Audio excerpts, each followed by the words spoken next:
Welcome to Boomers on Travel. Yes, you can enjoy travel to foreign and exotic destinations, even if you're a boomer on a tight budget. Here are your hosts, Irene and Mike. Now, let's talk travel. Well, Irene, we're back for another podcast. And do you want to tell our fellow travelers what's on today's podcast? Oh, I'd love to, Mike. I think our listeners, the ones that have pets, are going to be very interested in this program that we have today. Our podcast is great because we're covering an area everyone who has a pet has to go through before they can travel. Our family members. We consider them family members in this household. Oh, right? that's for sure. Our animals are our family, and some of them even rule the roost once in a while. Irene and I made a conscious decision that we retired. And a lot of people say, you know, the kids are gone and so forth. We're retired and we want to travel, but we have pets. We made a conscious decision that that's what we're going to do. And even though the kids are left, hey, the pets are still here. And they're like children that never grow up, but they're part of our family. Well, that's for sure, Mike. For 30 years when we traveled, we relied on our daughter to take care of our animals.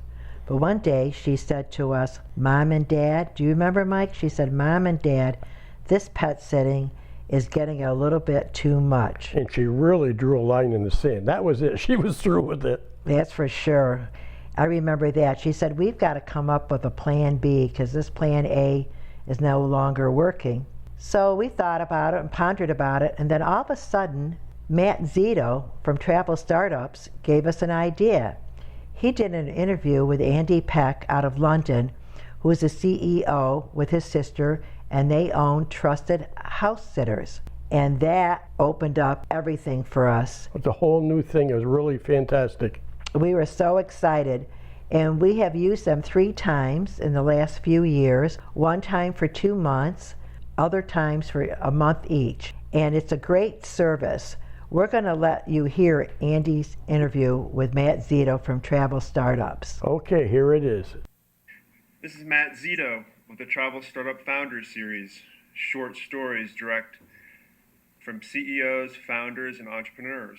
Today I am with Andy Peck, the founder of TrustedHouseSitters.com. TrustedHouseSitters.com helps home and pet owners find trusted sitters to care for their home and pets while away. Welcome, Andy. Hello. So We've tried to do this one time before, and all my electricity in my condo unit went out, so we're regrouping on this call. Thanks a lot for sitting in and going for round 2 here. No problem.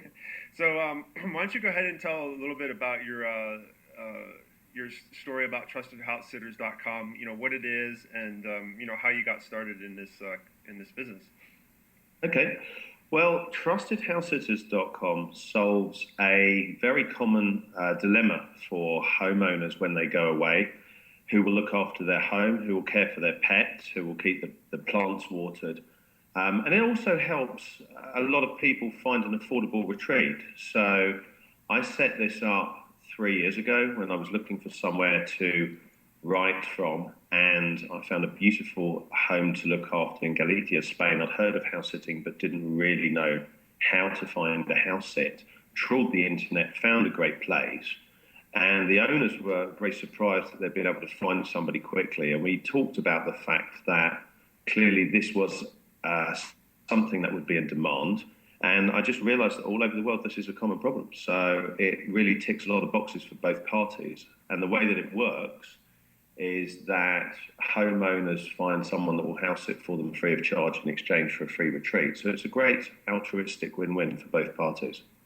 Yeah, it's definitely a win-win. In fact, my mother and father-in-law are here, and we live in a community called Lake Wales, Florida, and they travel a lot. They go to Europe all the time, and they have 2 pets, and it's really actually an ordeal for them trying to line up house sitters, and usually my wife gets stuck taking care of them. And so I told her about your site, and she went and signed up recently, and they have a beautiful home, and they actually recently got 8 inquiries of house sitters to come to their home for their next vacation. So they're really, really excited about TrustedHouseSitters.com. Yeah, that's fantastic. I think from a recent survey that we did, something in the region of about 98% of homeowners had found a sitter via the site. It's a quick and easy thing to do. It saves a lot of time, and it basically puts people's mind at rest when they've got a lot to do with going away and getting on with other stuff that they're doing.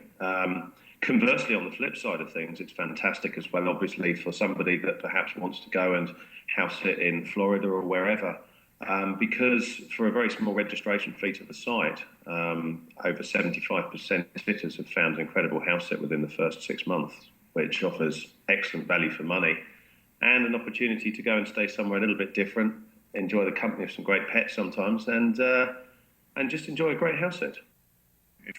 Anything else, sort of the follow-up, finish up here with the interview you want to talk about?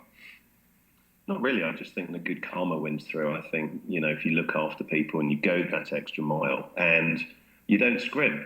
So we constantly reinvest in the business. We put everything back into it in terms of people, resource, development, because we genuinely love what we do. And we get emails on a daily basis on helping enrich lives. And we believe it's a great way of traveling and finding out new places. And when people join the sites, they get an email alert each day about the latest house sits.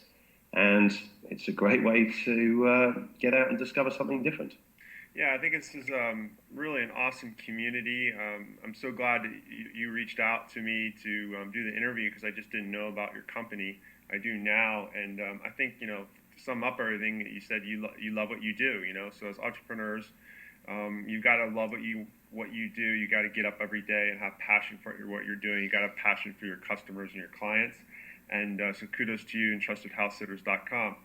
This has been Matt Zito with Andy Peck, the Travel Startup Founder Series, inspiring entrepreneurs, founders, and entrepreneurs to build great companies. Thank you so much, Andy. Thank you very much, Matt. Great speaking to you. This morning, we're here with Jim Schindler. Shingler. G.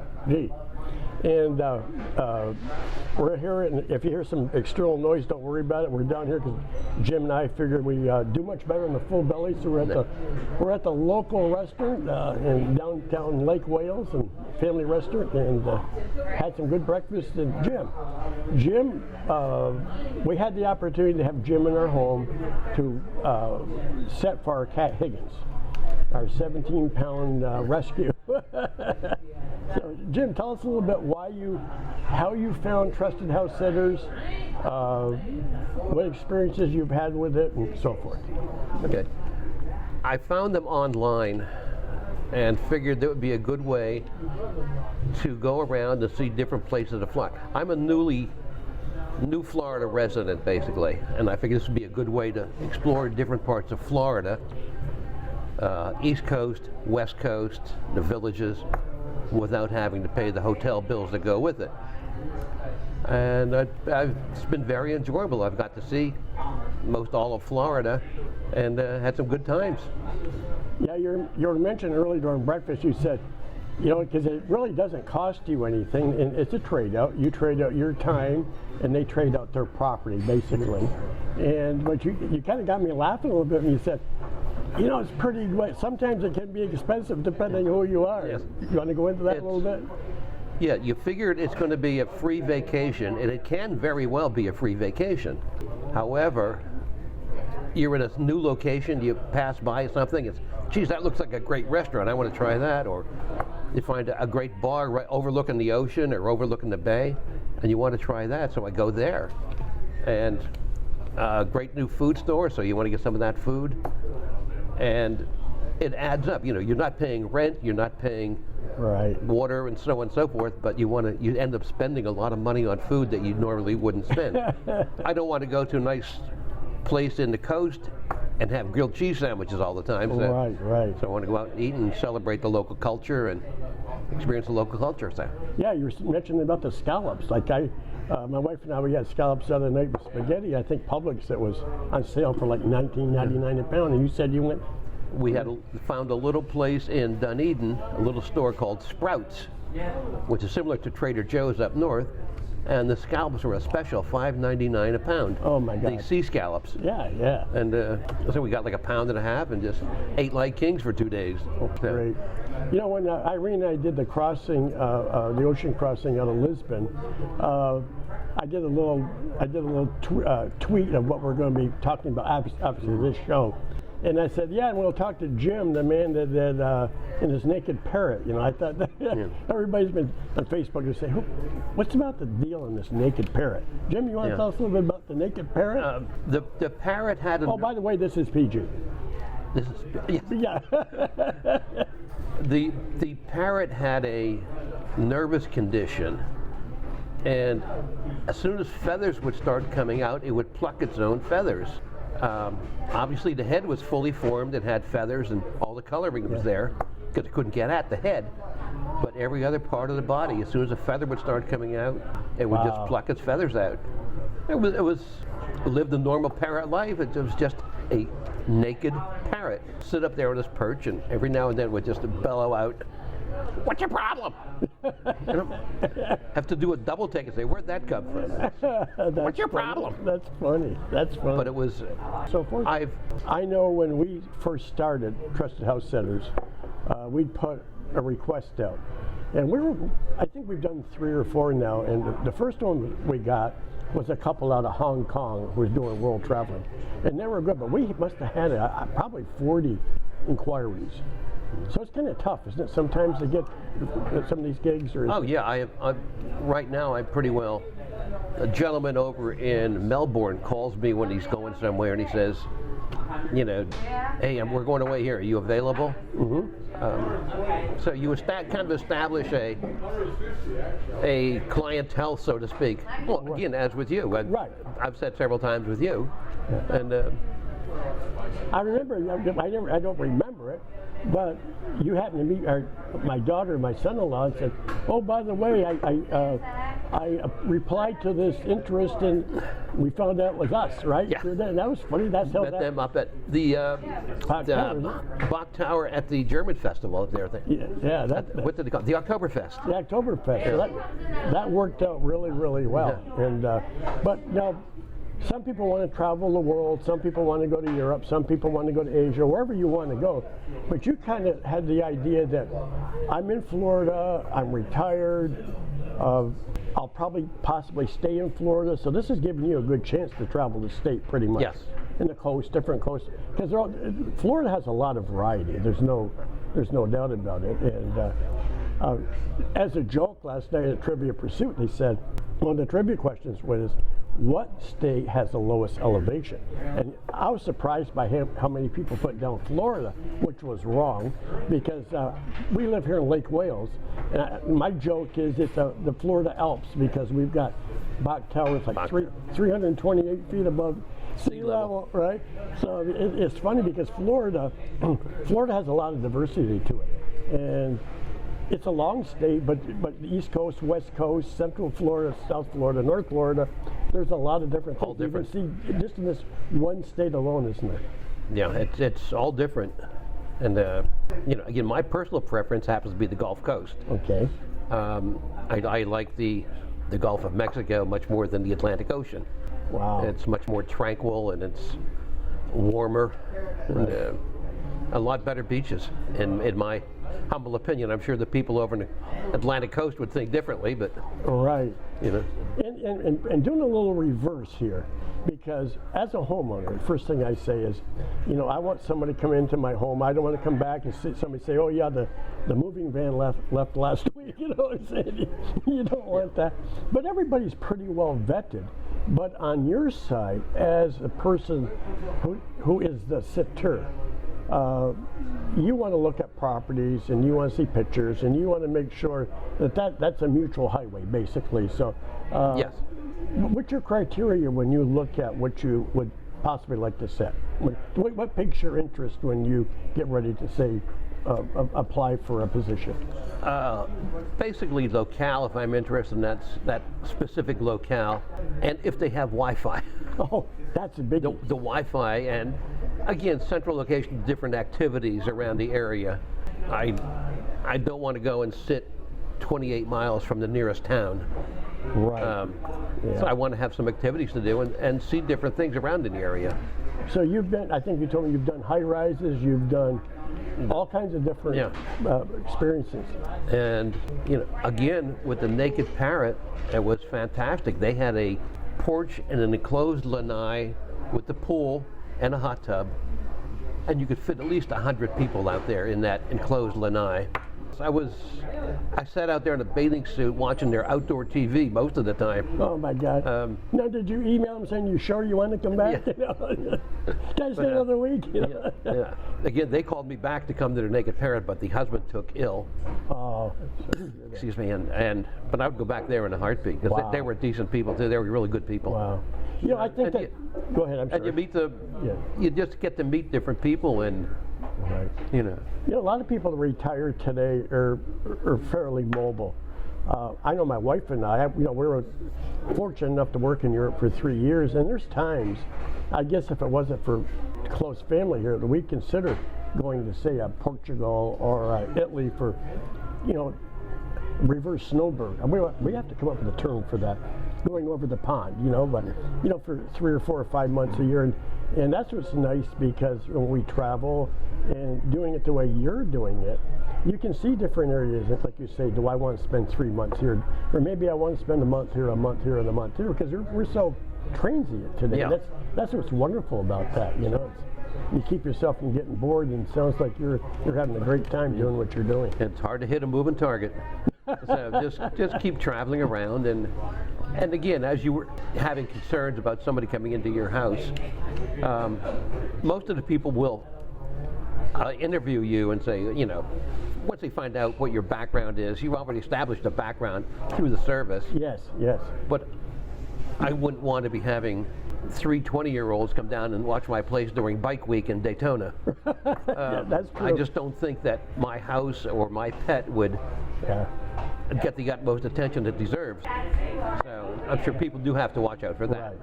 Right. And I try to go in, try to leave the place better than what I found, and treat the animal. I'm a former animal owner, and I want to treat the animal like I'd want my animal treated. That's probably the most important thing people think about, because we use the term pets, but a lot of time they're to most people really family members. Pets are family members. Yes, they are. Yes, they are.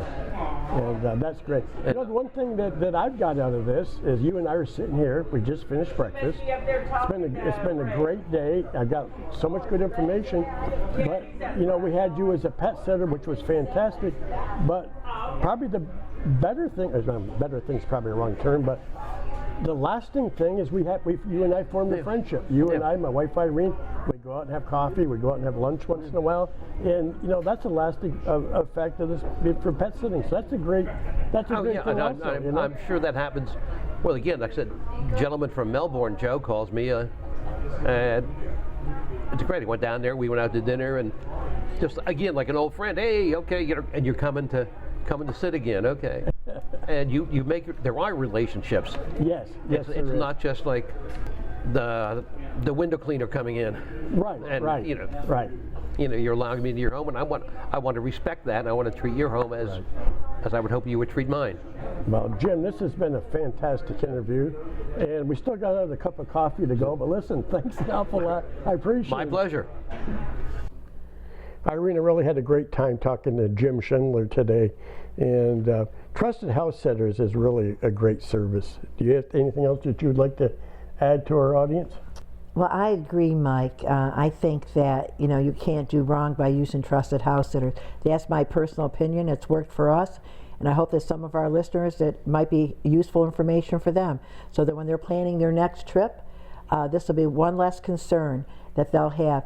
Who's going to take care of my pets? Well, I'm going to call Trusted House Sitters. That's a great idea. Next podcast is going to be kind of exciting, because we're going to talk about family. Do you want to get a little tease on that, Irene, about family for our next one? Well, you've heard that saying, well, follow the money. Well, in my case, when we travel, we follow the roots, and that's our roots. So perhaps you might want to listen to this next program, because maybe that's what you'll like to do when you travel, is follow your roots. Travel is so much fun. I remember when I was young, there used to be a program on CBS. Maybe some of you boomers out there remember it. Charles Kuralt, and he's always traveling. And I'll quote Charles Kuralt, what I loved about his program, the way he ended it, he always says, I wonder what's around the bend. That's what Irene and I have been doing for years. I wonder what's around the bend. We're looking for what's around that bend. So we hope you all enjoyed our podcast for today, and we look forward to seeing you again, I guess. Bon voyage. Happy travels. Boomers on Travel thanks you for being a part of our growing travel family. Join us next week for Travel Talk, focused on value and exciting travel destinations.